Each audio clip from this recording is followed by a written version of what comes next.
to invite any of you that are listening in to use the chat feature. We love to know your name, know what organization you work for, what species you work on, or what part of the world you are coming from. So please use the chat. That's always really great to see. And then before we get rolling, we've got an incredible panel today. And so I won't take very much time on this, but wanted to first take a moment to thank the executive committee organizations, our two co-founding organizations and co-chairs, IUCN Species Survival Commission and the World Association of Zoos and Aquariums, as well as this group. They're really the heart and soul that governs and moves the strategy of Reverse the Red forward. And a special thank you to those annual donors. And they're the ones that really make all of this possible and fund this coordination and all these tremendous efforts that are going on here. So with that, I want to play a really quick little video that just talks about Reverse the Red and about really the future vision and the dream of seeing species better off tomorrow than they are today. And then we'll come back with a little bit of logistics and get off and running.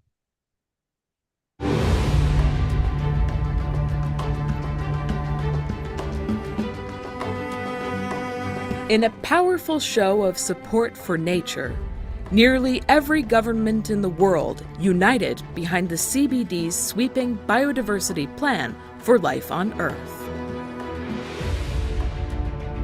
They committed to halting the extinction of threatened animal, plant, and fungi species. And in an historic first, they also committed to helping those species recover, so that the life we share our planet with can not only survive, but thrive.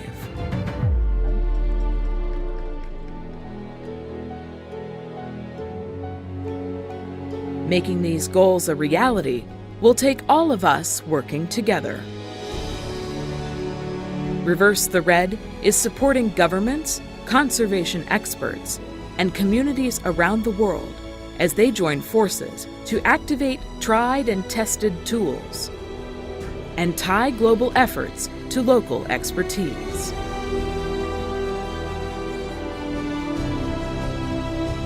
All in a coordinated effort to assess, plan, and act for wildlife.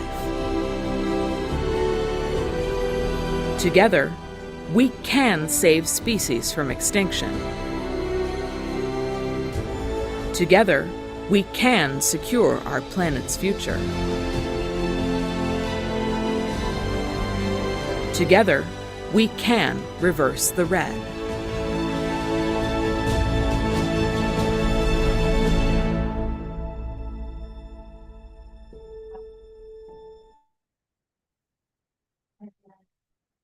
All right. It's always inspiring to get that little reminder of what we come together to try to accomplish in this world. And we've had quite a few people join since we started that video. So again, just welcome to everyone. Welcome to this fantastic webinar for part of the Reverse the Red Day / week. We've had this series going on all week, and we have a couple more webinars later on this week as well. So just a few logistics things. First off, my name is Mike Clifford. I'm the strategy director for Reverse the Red. So we're really honored to have all of you here. And a huge thank you to all of you as the panelists for joining us and sharing your wisdom and expertise. The second thing is, so as the conversation progresses, we would love to hear the questions that you may have. Please use the Q&A feature rather than the chat. It's a little bit easier for us to track along. And then there is also an option through Zoom for closed captions in preferred languages. So if you'd like to have the complement of this being live translated, that option is available for you. So without any further ado, I would love to introduce my friend Ted Crewell, who's the founder and main person of Honeystack. And I will only brag for just a moment. If you have not had a chance to go to the Reverse the Red Species Pledge yet, you should. We've just launched a new web app this week, and Ted has really been one of the key brainchild or brain creators behind that and done an amazing job helping us build something that ultimately will serve this community to connect and coordinate and do more strategic work for species. So I can't be thankful enough for Ted's leadership and guidance and all that. And without anything else, Ted, please take it away. Thanks, Mike. I appreciate it. I'm really excited to have this really incredible group of panelists. I'm going to let them introduce themselves. I'll go ahead and go first. My name's Ted. I'm with Honeystack. I help nonprofits build a modern tech stack that includes designing custom web apps like I did for Reverse the Red, or just helping you assemble the technology that's working in your organization, whether it's shopping for new tools or making the ones we have work better. That's what I do. I'm going to go ahead and pass it to Grace. Why don't you introduce yourself and talk about your work and how it corresponds to conservation? That's great. Thank you, Ted. Hello, everyone. I'm Grace. I'm the data officer at Shoal. Shoal is an organization that is aiming to mobilize conservation action for the world's most threatened freshwater species. As the data officer, I run our flagship 1000 Fishes project, which aims to mobilize conservation action for 1,000 of the world's most threatened freshwater fish species by 2035. My role is made possible by the Rufford Foundation, and this role is also made possible by all of the amazing work at the IUCN Red List. We're able to use that data to inform the current conservation status of fishes, and we work with our host partners, Synchronicity Earth in the UK and Rewild in the US, and also with local action partners to work on getting funding and keep mobilizing on the ground conservation action for freshwater fishes. So, yeah. Thank you, Grace. Jim, go ahead and introduce yourself. Hi, everyone. Thanks, Ted. Thanks, everyone, for being here today, and thanks to the Versus the Red team for the invite. My name is Jim Ginter. I'm the CEO at Species 360. We run a system called the Zoological Information Management System, or ZIMS. It enables over 1,400 organizations worldwide to gather and share information on wildlife, specifically in human care, largely zoos, aquariums, conservation breeding facilities, animal rescue facilities, those kind of things. Collectively, our members created the world's largest database on wildlife, and we're able to turn that information into incredibly unique demographic, animal care, medical information not available anywhere else. We also support collaborative species population sustainability programs for many of those species, and we have a small science team that fosters scientific collaborations to further take advantage of the data for animal care and conservation science. Thank you, Jim. I appreciate that. All right, Philip. Hi everyone, I'm Philip. I'm the director of Octafin, or Octafin Digital. We're celebrating our 10th anniversary this month, so we've spent the last 10 years sort of making interactive maps, databases, community platforms, websites for conservationists. You might know our work from Wild Labs, conservation technology community site with 14,000 members, the Conservation Leadership Program, application system, the National Red List, species use database, seabird tracking database, key biodiversity areas projects, lots of interactive maps, lots and lots of things. We work across the whole sector. I myself started off in the conservation world in ZSL London Zoo, sort of 12 years ago, but have led a team here in London since then. I'm really excited about this discussion because though we're a technology company, I'm mostly a people person, and sort of people and ethics are the heart of everything I do. So we kind of work for conservationists, listen to them, and trying to work out ways they can use the web to coordinate themselves, collaborate, and get things done on the ground. So we help them, they help the planet. That's kind of how we work. Thanks, Philip. Paul, why don't you introduce yourself? Thanks, Ted. Hi, everyone. It's great to see so many amazing people and friends and others having joined in. Really appreciate that, and I'm excited to be part of this. I'm Paul Bungie, the president and co-founder of Conservation X Labs. We're a technology and innovation company that's with a mission very much like Reverse the Red, to prevent the 6th mass extinction. And we do a couple things. We build a lot of technology ourselves in-house, including things like the Edge AI Sentinel, making camera traps and other passive sensors smart on the edge, the handheld genetic molecular species identification tool like the Nabbit or Wildbook for individual computer vision-based identification of species.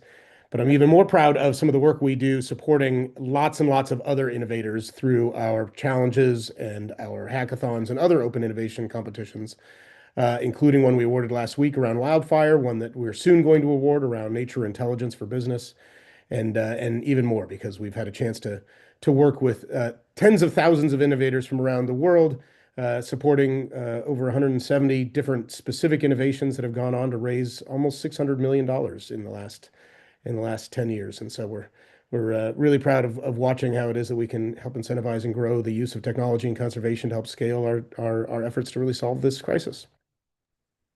Thank you, Paul. That's incredible. That's great. If we had an audience, I'd have them give you all a round of applause right now. Like they would be like clapping and stuff, but I don't think that's how these webinars work. So just know that people are standing and applauding because you guys are awesome. I'm so glad that you're here. There you go. Mike raised his hand. That's kind of it. There we go. We got a clap in the chat. I appreciate it. Okay, so let's start with some questions. Grace, I'm going to start with you, but everyone's going to go around. Here you go. From your perspective, let me frame it. I love technology. I build software. I'm obsessed with it. I think about it every day. AI, all of it. Technology is very interesting, and I can sometimes even get distracted to only talk about technology. So I set the framing of this because I was like, I don't want to get distracted. What I'm interested in is not technology itself, although I want to talk about that, and everyone here has technology roots. How does technology enable and empower us to collaborate with one another? So that's the angle. That's the framing. With that in mind, Grace, from your perspective, how can technology unlock opportunities for collaboration in conservation?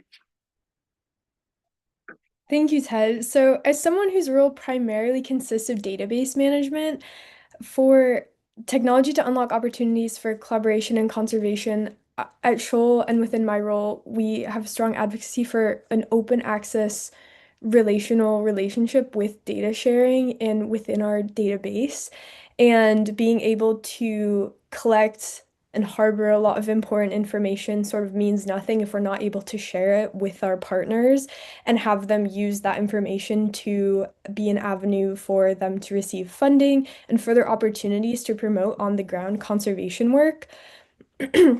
Also, we have a side of our work at Shoal that works with zoos and aquariums, and being able to have those partners and collaborate is really important through all of the online databases that zoos and aquariums use for knowledge exchange, and that we've been able to be a part of and contribute to for specifically freshwater fishes and that global knowledge exchange to promote their conservation. So I think open access to data and also having avenues to contribute to and share it globally is really important for conservation.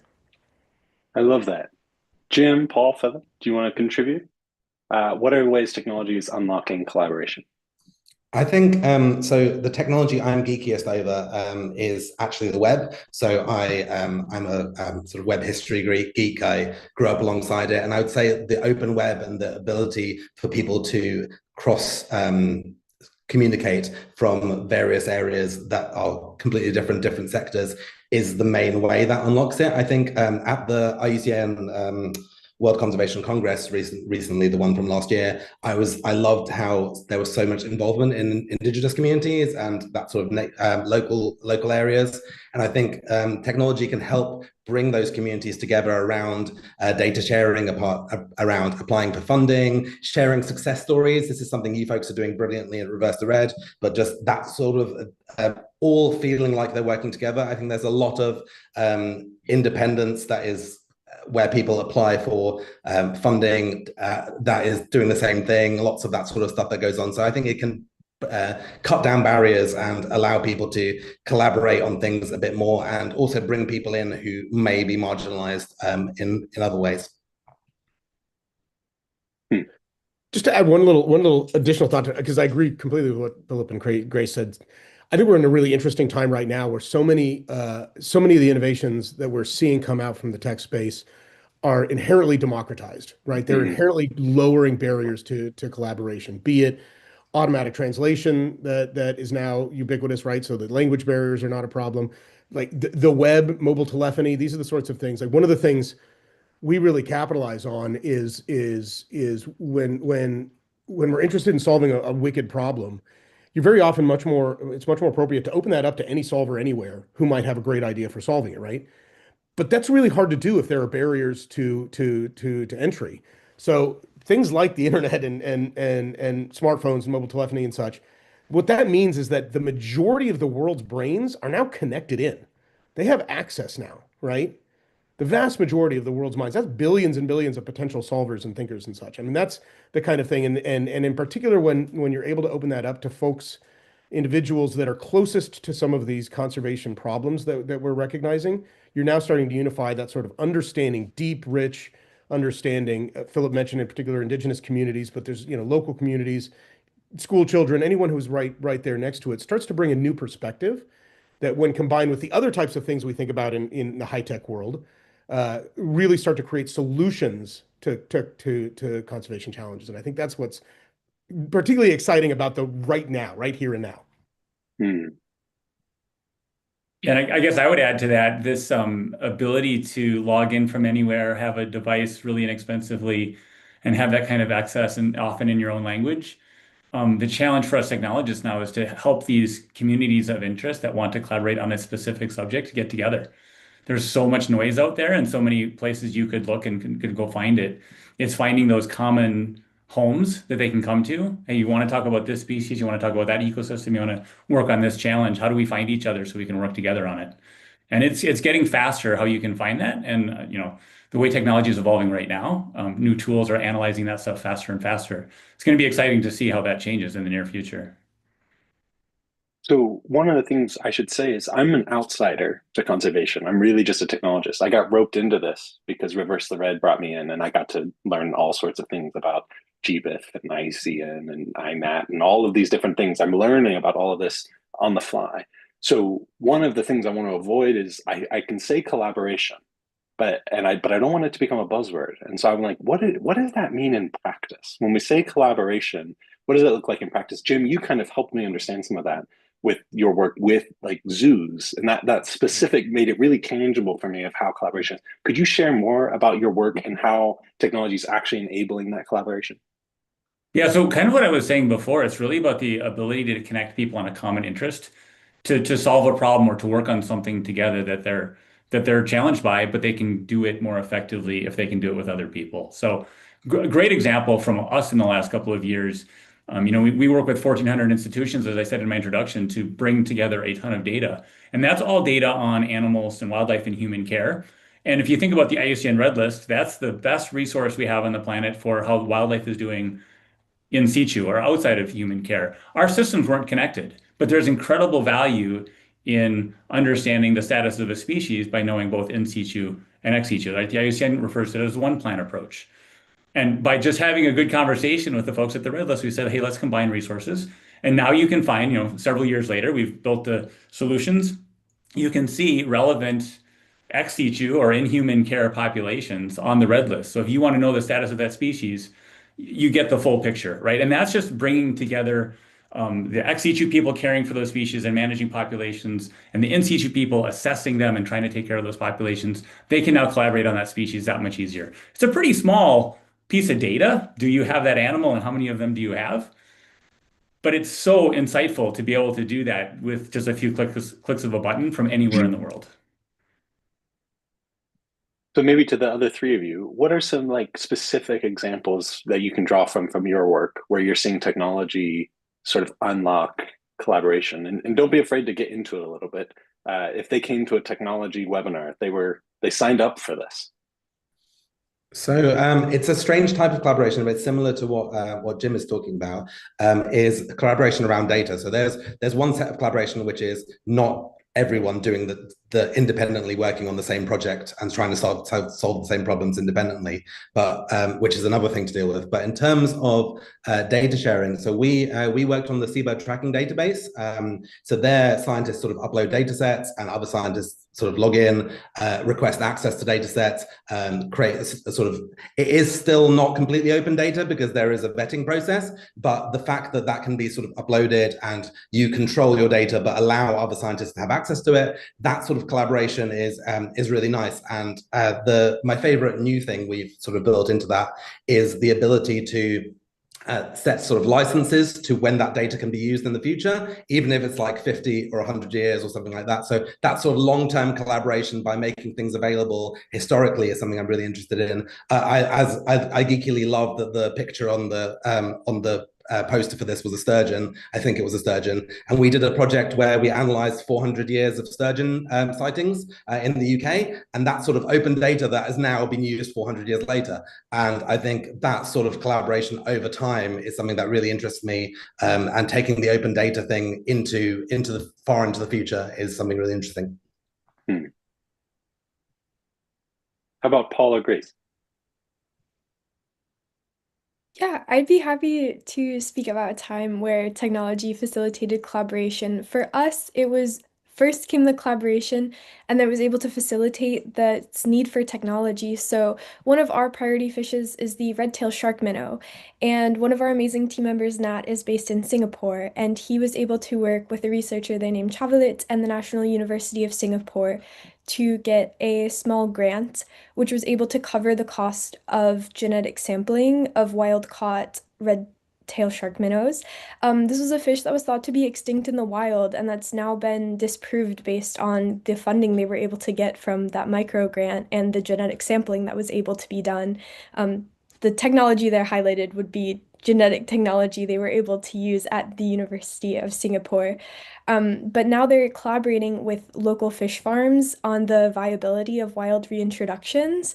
And so being able to, as Shoal, kind of facilitate this awarding of a small grant that was able to facilitate this knowledge is now being able, the efforts are being put forth for reintroduction in the wild of a species that was previously thought to be extinct. So it's great to be in a position in conservation that we can sort of bridge the gap between commercial interests and also academics and the avenues that we're able to use technology or be able to facilitate funding for technology to promote conservation.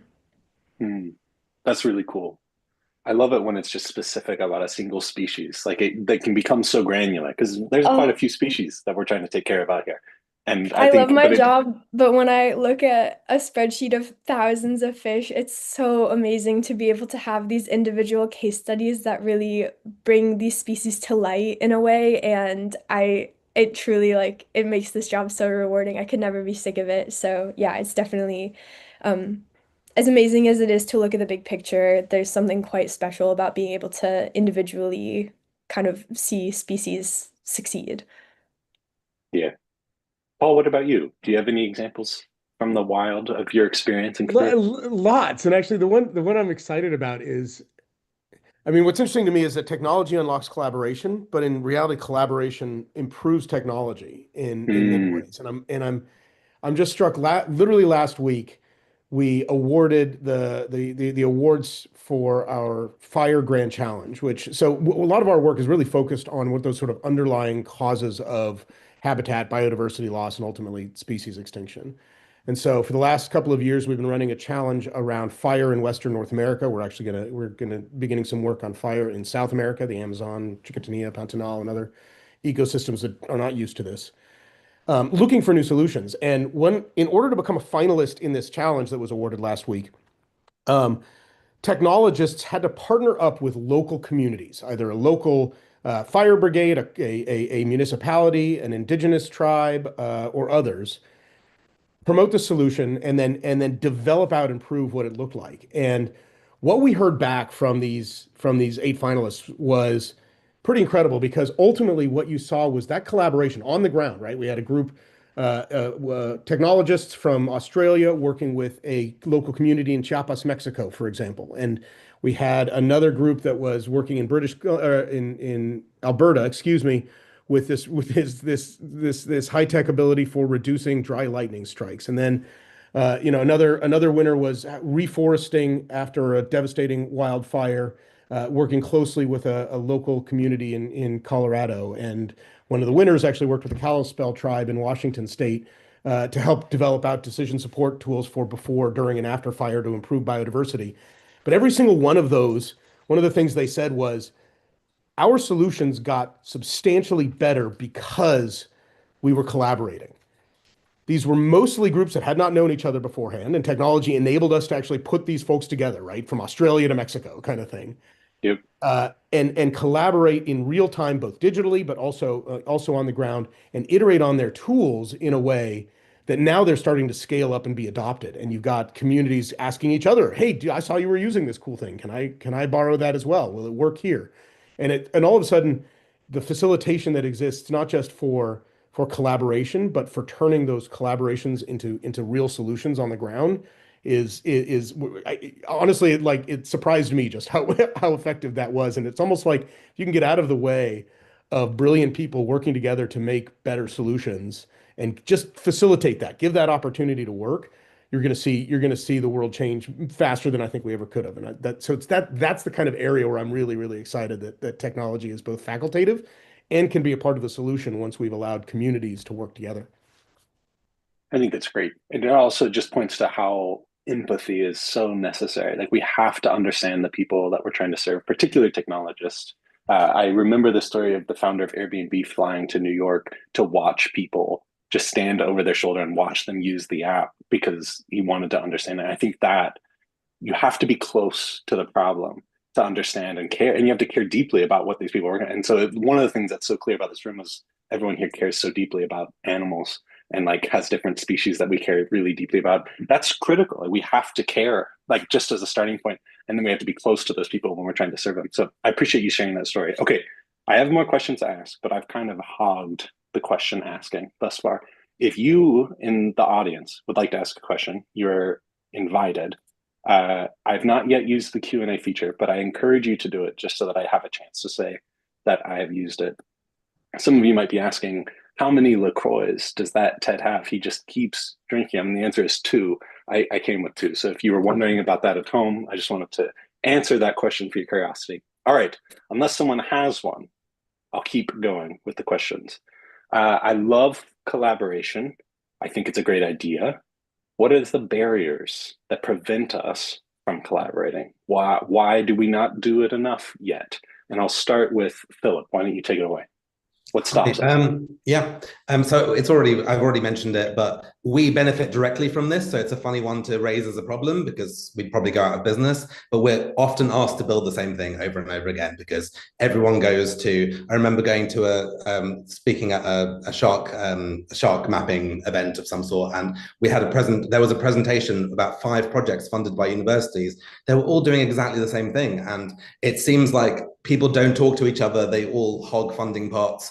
And there's just little, there's this strange capitalist thing around funding. So I think getting rid of that and making more joint funding bids for things would be a really, really nice thing. And then the other thing is data standardization and data sharing. Again, we have lots of projects where we really want to map something and suddenly someone says, oh no, actually, we're not allowed to publish this data, or we're not allowed to do something around it, or the data is not in a shareable format, which is the same format as across the board. And there's lots of standardization to do. But yeah, hogging of funding and hogging of data is a big problem with collaboration. But I understand why it happens, because you've got to get funding from somewhere. But it is slightly frustrating that things aren't as open in science as before I was in science I thought they were. Anyone else? What prevents us from collaborating?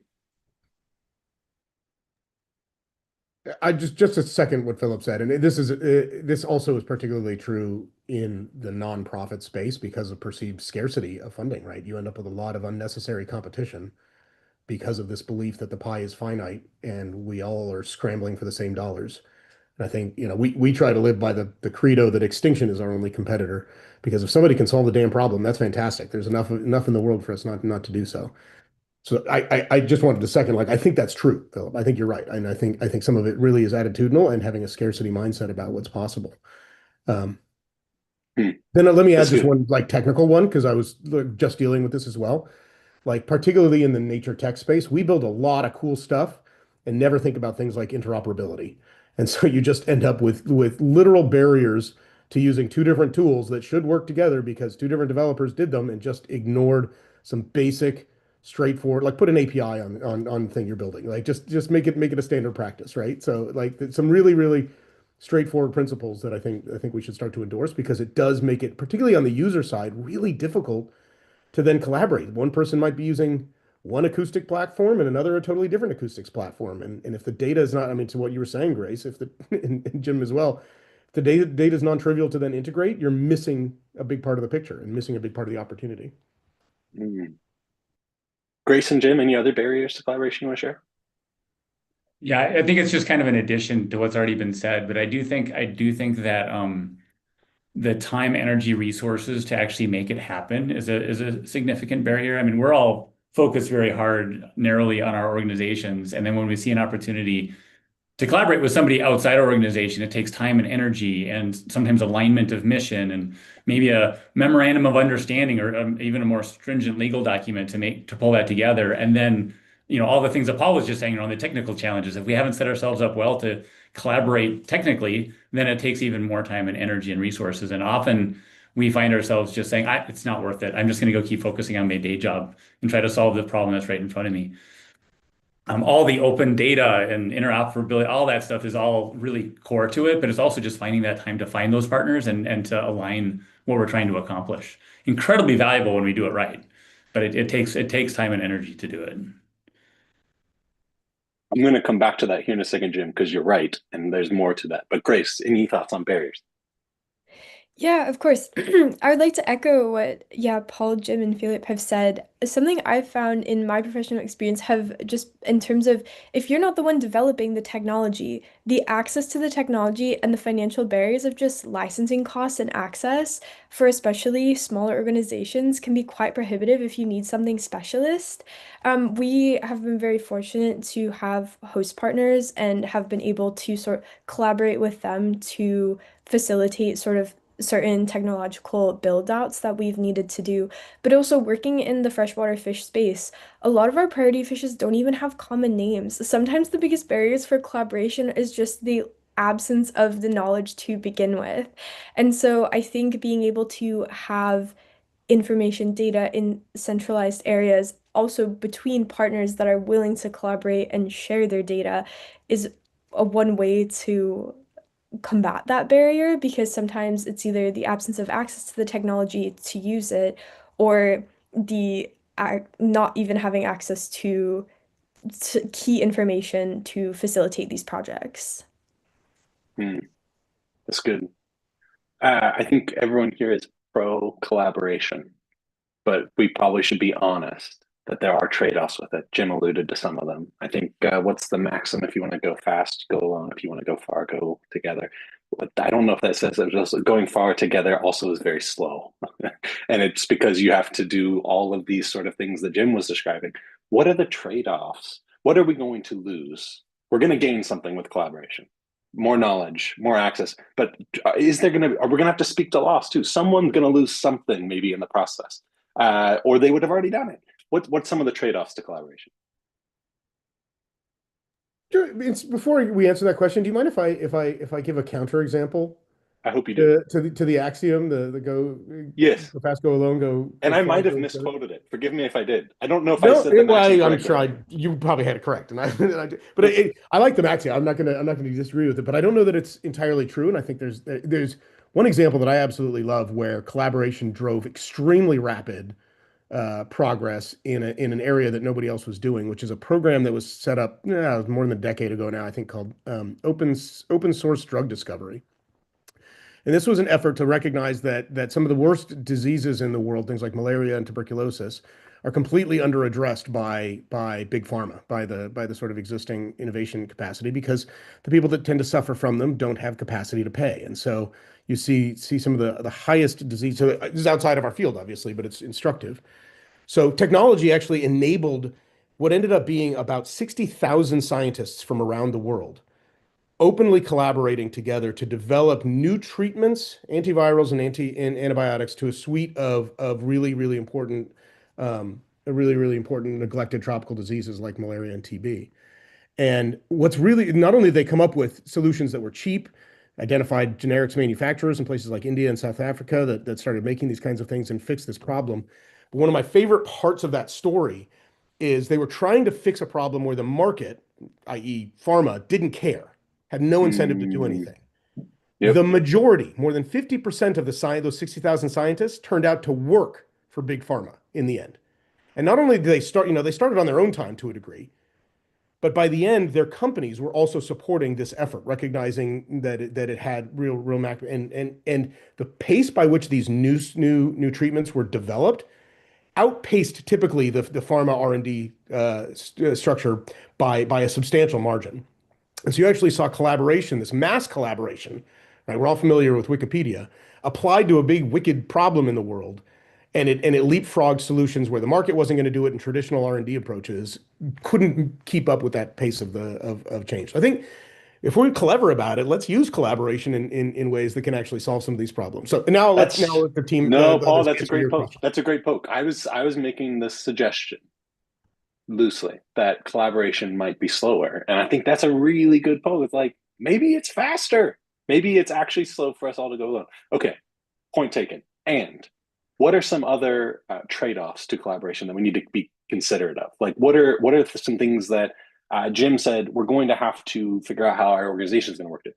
I love the idea of throwing APIs on together, but we're going to have to figure out common data architecture, which means we're going to have opinions. We're going to have to say, I think it should be this way. I just spent the last 3 months trying to make IUCN Red List, GBIF, and INAT all work together. And turns out, And you have all your hair.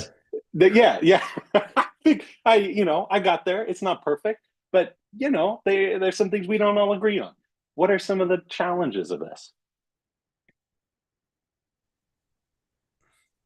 Again, I disagree, and I think in terms of so I'm not sure if I can get a challenge, but in terms of the APIs, and then so I'm 100% with Paul here, and we need to do more of that sort of stuff. But I think when it comes to, oh no, I want to innovate in this very specific way, that's not quite the standard. Do the standard as a minimal product of like, this is the base layer of communication, and then add lots of extra fields and extra special things for your case. I think that doesn't mean you can't also do the stuff privately. Just make sure there's a little element of collaboration and interlinking with these things. We haven't even reached that level yet of just getting a title from one to the other. Just map 1 or 2 fields, and then we can maybe have the discussions about it's hampering innovation and all sorts of things. I think, I don't think we can look at the drawbacks yet, because we just haven't tried it enough.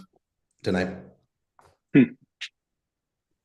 So Ted, something that your example right there brings to mind for me is scrappiness, right? You didn't just pull those 3 systems together that you just described. Those aren't simple systems, right? You did that because you were a little bit scrappy and you went and did it. And I think there's an avenue for people that have that mentality to collaborate and to move really quickly if they're willing. 60,000 pharmacists that decided to do something. They did it because they were scrappy and they wanted to do it. They didn't do it because they followed the procedures and policy of their organizations. They just said, this is really important. Let's go make it happen. And I think there's a really big opportunity when people go to collaborate to kind of pass by the kind of limitations and the policy and procedure and just say, hey, let's go figure it out. And then when we're ready to go and we've kind of got a really good plan, let's bring it back. And then we'll solve that stuff later. But let's do the collaborative part first. And then solve the policy and procedure stuff second, when we know we've got a really good path here. And we're all on the same page. We're marching to the same beat, and we've got a really good objective ahead of us that we're working towards. That's interesting. You used the phrase "figure it out." I'm obsessed with people who are just figure it outers. They just go figure it out. In fact, Grace, that was one of the reasons why I wanted you to be on this panel, because you're just figuring it out with your database of the fish, and you showed me that, and I nerded out on it. You're just finding a way. And so talk more about, how are you just like scrappy and figuring it out with the fishes in your spreadsheet and in your database? Oh my goodness, Ted, thank you so much. Yeah, when you invited me to join this panel, I was a bit surprised looking at everyone else who'd been invited, because I'm still very early in my career and you all seem very accomplished and much further in your careers in a way that I initially was like, the imposter syndrome hits quite hard sometimes. But I'd be more than happy to speak about 1,000fishes. So that's our monitoring database we have. It's built in Airtable. It was initially built out by the wonderful, wonderful Kelsey Neem from Reef Wild, and I was able to take the project over from her when I started with Shoal in September. So it's I joke that it's a fancy Excel spreadsheet, but I think the interface that Airtable has is really powerful, and it's been a great tool. I've grown very fond of the our red list package, being able to read out large swaths of data from the IUCN and then being able to read it into the database, especially when there are red list updates for our priority fishes. And it's really exciting because, as I had previously mentioned, in terms of a barrier to collaboration is knowledge. And the great thing about 1,000 Fishes is that it's one of the most comprehensive repositories of current conservation data for freshwater fishes.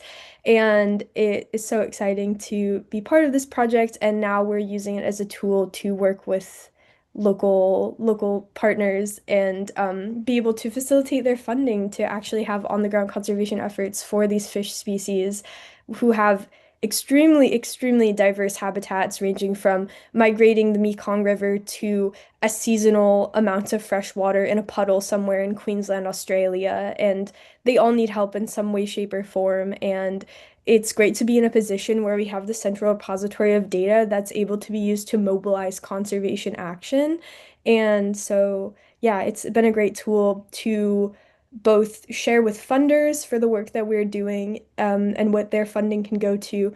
And I think one of the big successes of it has been having micro grants for species. Something we say a lot at Shoal is that a lot of these species, as grazes, is when people want to give really large donations for conservation, a lot of these fishes can benefit so greatly from a micro grant amount of funding, like £3,000, £5,000, £10,000 can really do so much and unlock so much potential for conservation action.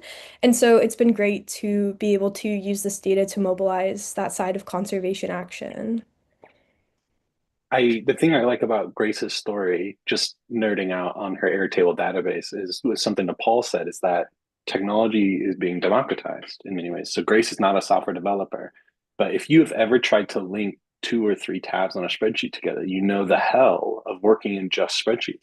Airtable is a no-code database that allows you to create a relational database without being a developer. That's a great example. Like, these species people, as I'm learning, they got rows of data. They've got rows and rows, and they have relationships and all these things. They need these sort of databases. And so Grace being able to do that, and the scrappiness of just the willingness to figure it out, like Jim was talking about, is just very inspiring to me. And I think that type of behavior is really necessary if we're going to be innovative and creative as we go.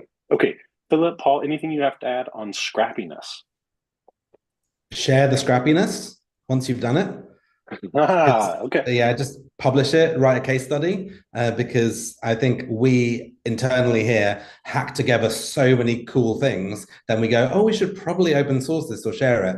And we just never have that like 10, 15 minutes to just write a little post saying, oh, you can do this really cool thing with Google Earth Engine or something like that. It's just, I feel we should do more of sharing case studies of what we've done, which is that problem of the secrecy and the fighting for funding and other stuff and protectiveness, which comes up again. And the time. I've written some blog posts in my day, and it takes me a long time to write anything that I'm going to put on the internet that's going to be judged by my fellow friends here that are very kind and generous. It's hard to post that stuff, but it's so necessary. It's such a gift. And so I'm going to go back to Grace and say, you got to figure out how to tell people. Because I asked around. I asked Kelsey, too, from Rewild, is anyone else doing this? They're building databases of their species. She said, everyone's building databases of their species. We're all doing this. So, you know, we got to figure out a way to share. I love that.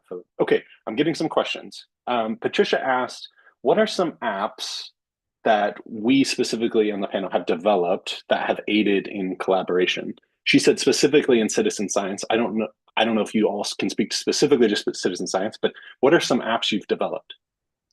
We've done several citizen science apps. I don't know if that's collaboration, it's sharing data. So we've done lots of tracking maps. So the Angel Shark sightings database, where people divers record sightings. We've got, we worked on the Instant Wild project for ZSL, where people annotate camera trap imagery. I know it's been replaced by AI nowadays, but it was was useful at the time. And then even seals in the Thames here in London, we've got a map that we built a decade ago that we haven't touched, that's still hundreds of sightings all the time, and it's just that sort of collaboration. So getting the public to report things like iNaturalist style, other things, those sort of citizen science apps are really crucial to get data out there. In terms of wider, in terms of collaboration, obviously one of our flagship projects, Wild Labs, big social network of conservationists, 14,000 members. That's one of the biggest ones out there. And yeah, anyone who's not on it, I thoroughly recommend joining. I second that. People should join Wild Labs. That's fantastic. One of our speaking of labs, one of our labs is, people might have heard of WildMe. This is it used to be a different organization. It's now part of CXL. Where one of their products, WildBook, essentially allows you to take any imagery that you might have, largely from researchers, but also camera traps, as well as stuff that's just scraped off the web, and automatically identify individuals. This can be used for things like mark recapture experiments, population assessments, all kinds of things. And so we currently have about 300 different species, from whale sharks and leafy sea dragons to leopards and skinks and other sorts of things that can be identified. About 500,000 individuals being tracked at any given time. And one of the cool things, one of the great things about it is it ends up facilitating and providing significant amount of collaboration amongst different organizations and different researchers that are tapping into data that might be coming from lots of different sources across things. And so every paper that gets written out of WildBook data, for example, seems to have 20 or 30 authors, simply because so many people are now collaborating on big questions that wouldn't be possible without being able to track, an individual elephant that's appearing in 3 different study sites, kind of thing, at different times. And now you can kind of look at exactly what the movement and demography and these kinds of things is. And then formerly, we're actually looking at building this again, but formerly, for example, it was called whaleshark.org, just on whale sharks. Also engaged from a citizen science perspective, it would scrape things like YouTube and Vimeo videos, tourist videos of whale sharks, people that are going snorkeling or diving. They have a particular spot pattern that you can identify as a fingerprint of an individual. And they even had a bot at one time that was scraping those, and that bot would be able to talk to the poster of a YouTube video, for example, and say, "Oh wow, the last time this shark was seen, you saw this in Cozumel. The last time it was seen was in, off the southern coast of Brazil," or something like this, right? And it's and it engages individuals in really interesting ways that are super exciting. And so it's very much like what iNaturalist does, in a way, to allow anybody to become a scientist by participating in this and contribute data. There's lots of other sorts of things, I think, that are really powerful. Jim, do you want to share about your apps? Yeah, we don't do so much around citizen science, but we do have literally tens of thousands of users of our software in facilities that are tracking those animals. So it's kind of an interesting proxy. And it does something very similar to citizen science, in that we just aggregate literally millions of data points, and we can turn it into incredible resources. Something very, very similar to like you would get out of iNaturalist. You're aggregating species observations, and you're finding where that species habitat might be. For us, we're finding all kinds of things about the demographics of that species, or reproduction history, or appetite, or whatever you want to know about that species. You can collect that kind of information. So, and we try really hard to make sure that our software can be in the hands of whoever needs it, regardless of affordability or region of the world and that kind of thing. So, similar to citizen science, not exactly the same, but the intent is the same. It's to just collect as much data as you can, and then let the data scientists sort out what you can do with that amazing data after the fact. Okay, another question from Georgie. What are some common pitfalls well-intentioned conservationists might miss about technology when designing conservation projects? And Georgie's not coming from a tech background, but it sounds like she's well-intentioned, but she's worried about technology. What are some pitfalls? Not checking it hasn't been built before. Before building something custom? Just check out there, ask around. So a couple of thoughts that come to my mind is, first, find somebody to collaborate with, because there's lots of people that have been building technology, very talented at it, and they can help you sort that out, and they can collaborate with you. And the other thing I would just suggest, and I've seen this happen so many times, is if it's going to be a valuable system to live on in perpetuity, make sure you have a plan for that, because I've seen so many databases that only existed based on the passion of the person that built it, and then this incredible wealth of data. Like, Grace, if the future of Shoal resided on your shoulders and you didn't have a future plan for that database, where would it go? Like you have to find a home for it, some kind of organization that can take it on, some kind of ongoing nonprofit, somebody that can make that data live, or give it to somebody that can, because that is just an amazing resource and you don't want to lose it. Yeah, if I may, Jim, that's such an excellent point. I think so much time and effort gets put into aggregating this amount of data, and I think it's so important. And I guess that's why it circles back to why collaboration is so important because none of us are islands in the work that we do, and we all have our particular ways of working and ways of going about how we have our particular ways of going about how we're collecting all of this and also how we're updating it. And it would be nothing without having some standardized way to share with someone, whether it's someone working below you or above you, into how you're going about this work, how you're maintaining this. And I think that's so important because as great personally as this work is, it's also really important to be like, if I had to leave tomorrow, I really hope there's a workbook in place for the next person. I've seen it happen in academia, and it's not something I'd really like to take into the conservation side of working as well. You always want to be able to have the steps in place that someone else is able to come in and take over this work. So yeah, I could not agree more with how important that is and what an easily overlooked pitfall it could be if not first considered. This is a great question, Georgie. And just to add maybe two more, because those are great, Grace, you're spot on. Two more I can think of. One, consider the sustainability of the technology you're using. A lot of these tools are they're developed and supported either by philanthropy or volunteer contribution. They may not be around forever as a result. And we've actually seen particularly things that a lot of technology is supported by big tech companies as well, and this is not at their core business. We've seen a number of really good tools kind of abandoned, quite honestly, when priorities move on. Not to mention things that are supported by the U.S. government when that sort of funding loses out.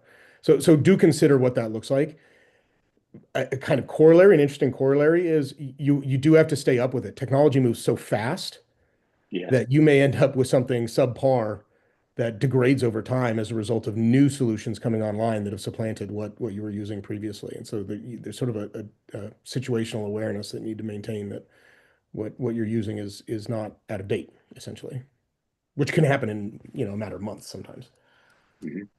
So I've learned this the hard way in terms of the work that we do, where I started my career developing stuff, and I always use the cutting edge, really like let's build things in the coolest new technology. And the longer I spend in things, the more I realize that the stable and boring stuff that has been around for for all our websites we build, we use Drupal, which has been around for 25 years last week. And that's like, you might think, oh, no one uses that anymore, but they do. There's thousands of people, there's a big community, and it's not going anywhere. It's open source. So I think don't jump for the shiniest, newest technology. I think what Paul says is completely right.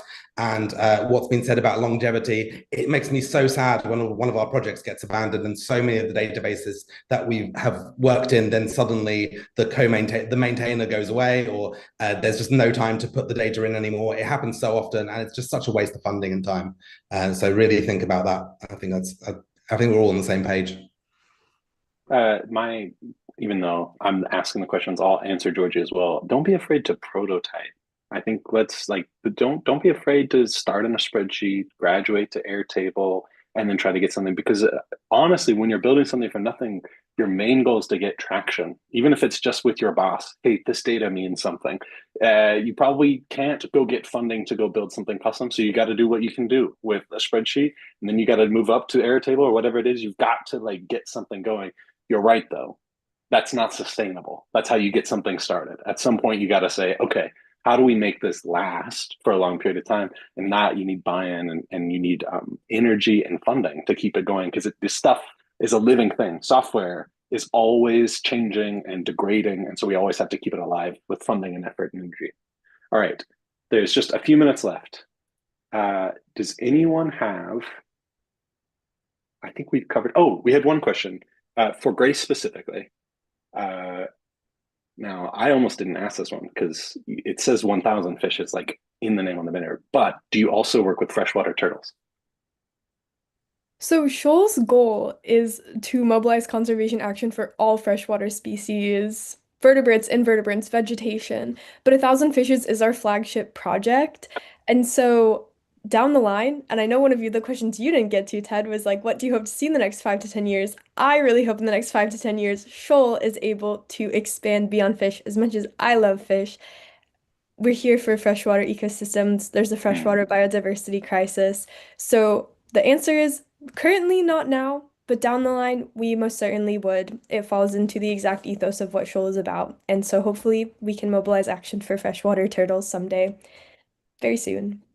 All right, let's end on that. So Grace is that. So Jim, Paul, and Philip, give us your 1 minute. What do you hope to see in the next 5 to 10 years from technology and collaboration, or just technology itself? We'll start with Jim. So we're definitely trending towards technologies that can pull things together faster and easier than we've ever done before. I think Paul was mentioning earlier the challenges of integrating databases, and how many thousands of hours every year are spent by conservationists just trying to line up taxonomy lists, right? In the future, that's going to become much easier, and our ability to put data out there, make it openly available, is going to allow those kind of analytics to do things we've never done before. We'll be able to ask questions of the technology, and it will give us answers we never thought possible because it's pulling from data sources we didn't even know it existed. And there's some scariness to that as well, absolutely, but there's some excitement about just being able to ask questions anybody can ask it. You don't have to be a technologist. The data's out there and the systems can find it. That's great, Jim. Paul? In the next 5 years, my answer is you, Ted. What I want to see is I want to see a quadrupling of the number of people involved at the intersection of conservation and technology. And I say that because what I really want are the folks that consider themselves in the tech world moving into conservation. And not only is because it's important, but because I don't think conservationists, with all their training and brilliance and hard work that they're doing, need to be also developing everything. And there's so many amazing people like you that have these skills. Like Philip, like so many others, that can be put to work on what are really hard problems, and as a result, really interesting problems, and actually bring that expertise to bear on what we're doing. And so I feel like we're gonna reverse the red. Maybe quadrupling is not ambitious enough, because we need everybody thinking of themselves as a conservationist. And I think this is one of those really fantastic. Tech is one of those great ways of getting in brilliant thinkers, doers, solvers, innovators, engineers, artists, designers, etc., to really be a part of the solution. I love that, Paul. Philip? So the first one is the one that we've talked about a lot, is data standardization, shared data, networking, all of that. So the ability for a bigger sense of community and people working together and collaborating. We talked about that a lot. I've got a slightly controversial one as my thing that I'd like to see. I see a lot of sort of funding and a lot of investment and a lot of excitement about conservation technology. I myself, having worked in it for a while, have a bit of skepticism towards a lot of the projects that do get funding. And I think I'd like to see more impact reporting and more actual, is this actually making a big difference? Because I think quite a lot of it is just making us feel excited about sort of having a gadget fetish, or just being excited about technology. And I'm not necessarily sure many of the conservation technology projects are actually making a direct impact on the ground, as much as actual conservationists, indigenous communities, all that sort of stuff. So yeah, more checking and accountability around funding in conservation technology. Thank you, Philip. I'll do my 1 minute.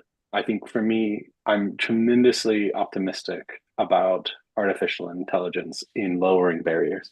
There's no way I could have brought INAT, GBIF, and IUCN data together in the short time period I have under a pretty small crunch without Claude Code. It's just absolutely impossible. Even the team that I had 3 years ago, we could not have done it. It just was impossible. And there's things that were not possible 2 or 3 years ago that now are. And in this case, because I was brought into this project, that's actually lowering barriers. And the only reason I was just going to use GBIF because that was the easiest one. But when I went to the World Species Congress, everyone was like, you have to have common names. You can't just use the Latin names. And I was like, I figured you guys all knew the Latin names. It turns out, no, you don't. But they didn't have a searchable common name in the API. So I had to go to INAB, which means then I had to match them together. And then those had to integrate with IUCN.